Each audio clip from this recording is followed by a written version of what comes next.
আমাদের সহকর্মীদের দুর্বল করে দেওয়ার চেষ্টা হচ্ছে, সবটা বোলপুর থেকে। সেকেন্ড, আমার অসংখ্য সহকর্মী আছেন যাদেরকে ভয় দেখানোর জন্য প্রত্যেকের পেছনে 107-এর একটা করে কেস এই কোর্টে গিয়ে করা হয়েছে, তাদেরকে বেল নিতে হচ্ছে। এর সংখ্যা 50-এর কম হবে না, 50-এর কম হবে না, এবং সেটা বোলপুর থেকে করানো হচ্ছে। ভাবতে অবাক লাগছে। নিশ্চয়ই ছিল ব্যক্তিগতভাবে কারোর সঙ্গে। আমি তো খুব ক্লিয়ার করে দিচ্ছি আপনাদের, যে মমতা বন্দ্যোপাধ্যায় অভিষেক বন্দ্যোপাধ্যায়ের থেকে বেশি ঊর্ধ্বে যাওয়ার যারা চেষ্টা করে আমি তাদের বিরোধিতা করি। আমি আরো ক্লিয়ার করে দিচ্ছি আপনাদের সামনে, এখনো করছি। মমতা বন্দ্যোপাধ্যায় অভিষেক বন্দ্যোপাধ্যায়ের ছবির গুরুত্বটা আমি তুলে ধরেছি, যে এই জায়গাতে অন্য কোনো ছবি লাগানোর কোনো প্রয়োজন নেই। অপরাধ আমার এইগুলো হতে পারে কারো দৃষ্টিতে, এবং তার জন্য মিথ্যা মামলার আমি আসামি। এগুলো তো, এটা তো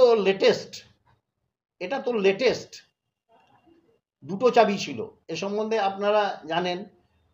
একটা তালা, একটা হচ্ছে অফিস রুম, একটা হচ্ছে মেন বিল্ডিং এর বাইরে দরজা। একটি তালা, ওখানে একটি তালা, এখানে দুটো তালার দুটো চাবি, দুটো চারটে চাবি। দুটো চাবি আমার কাছে থাকতো, আমার একজন একটি ছেলে যে অফিস দেখাশুনো করতো তার কাছে থাকতো। আর একটি চাবি যেহেতু অশ্বিনী মণ্ডল ওখানকার স্থানীয়, আর আমার অফিস থেকে বাড়ি আমার 3-4 কিলোমিটার দূরে, সেই হিসাবে মানুষের সুবিধা অসুবিধার কথা মাথায় রেখে চাবির একটা অংশ দেওয়া হয়েছিল। এবার ওর যখন আসতো তখন খুলতো, যদি কখনো লাগিয়ে চলে যেত, আমি দেখা যায় অফিস আওয়ারে কখনো আমি গেলাম, তখন আমি নিজে খোলা করালাম। এটা হয়। আপনি কি পার্টি অফিস এখন যেতে পারেন? আমি তো তালাবদ্ধ করে দিচ্ছি তো ব্যাপারটা। এই জায়গাটাই তো বোঝার চেষ্টা করুন, এই জায়গাটা বুঝুন। সেখানে দেখা যাচ্ছে যে যেহেতু আমি যাই বা যাব, তাই আমি যাতে আর না আসতে পারি তার জন্য একটা নতুন তালা লাগিয়ে দেওয়া হয়েছে, যে তালার চাবি আমার কাছে নেই। এবং এটা জেনে রাখবেন, সমস্ত পরামর্শটাই বোলপুরের। না, আমাকে বের কোনোদিন করেনি। আমাকে, আমি যাতে এসে অস্বস্তিতে পড়ি, আমি যাতে এসে ঢুকতে না পারি, এসে দেখি তালা লাগালো, নতুন তালা, আমার চাবি আর ওই তালা খুলবে না, ব্যাপারটা এরকম। গত 3 মাসে কবার গেছেন? আমি বেশ কয়েকবার গেছি, 5-7 বার। তাও কোথাও কেউ স্লোগান মেরেছিল, নানা রকম উল্টো পাল্টা কথাবার্তা বলেছিল, সেটা নিয়ে তো আমি পিছিয়ে যাইনি।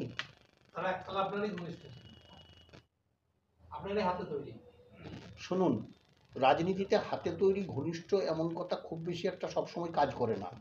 তার কারণ হচ্ছে, দলের বিরুদ্ধে যারা চলে যায়, সে যত কাছেরই হোক না কেন, দলের থেকে নিজেকে যে বড় মনে করে, আর দলের ক্ষমতাকে ব্যবহার করে যারা অন্যায় করবে, দুর্নীতি করবে, সে আমার যত কাছেরই হোক, সে আমার বিরুদ্ধে চলে যাবে স্বাভাবিকভাবেই।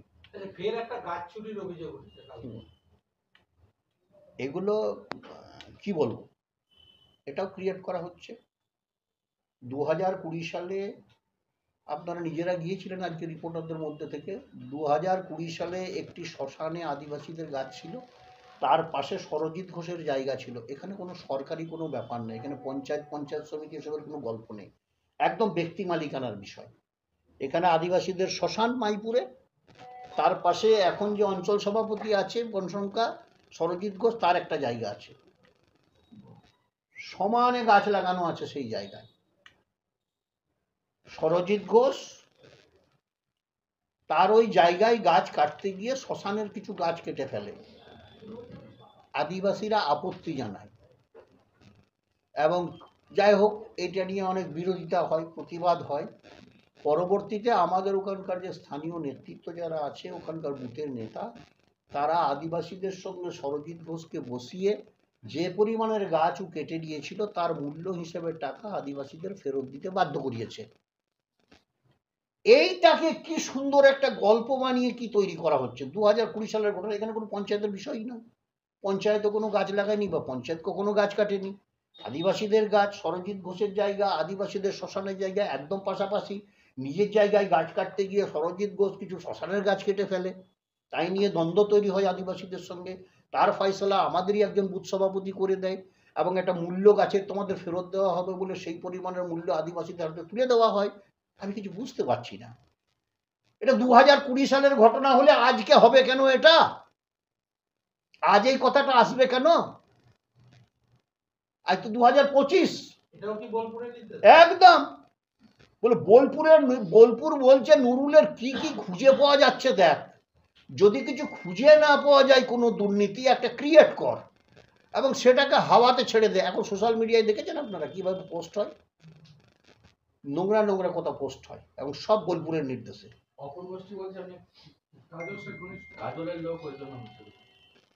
সেটা বলতে শুনিনি তো কখনো আমি। সেটা বলুক যে কাজলের লোক, কাজল ঘনিষ্ঠ, তাই এরকম করছি, বলুক, সেটা বলুক। আপনার ঘনিষ্ঠ বন্ধুকে আপনি বলেন কিছু নিয়ে? সবাইকেই সব বলা আছে, সবাইকেই সব কিছু বলা আছে। এখন ঘটনা হচ্ছে, যদি কেউ মনে করে আমি এটা করব, এই বদমাইশিটা যদি মাথায় কাজ করে, সেখানে আপনি বলেও কোনো লাভ হবে না। আমরা বুঝে নিয়েছি যে এসব বলা বলির কিছু নেই, এটা করবে। এখন এটাই শুনুন, আপনারা তো জানেন, একটা কথা মাথায় রাখতে হবে, একটা অহংকার এবং দাম্ভিকতা কাজ করছে যাদের মাথায়। এ তো কালকেই আপনারা খবর করেছেন কোর কমিটি নিয়ে, কালকে আপনারা খবর করেছেন কোর কমিটি নিয়ে, তো খুব স্বাভাবিক কথা। কোর কমিটির নির্দেশ কার? মুখ্যমন্ত্রীর নির্দেশ। তো সেটাকে অ্যাভয়েড করে কোর কমিটির মিটিং না করা, এত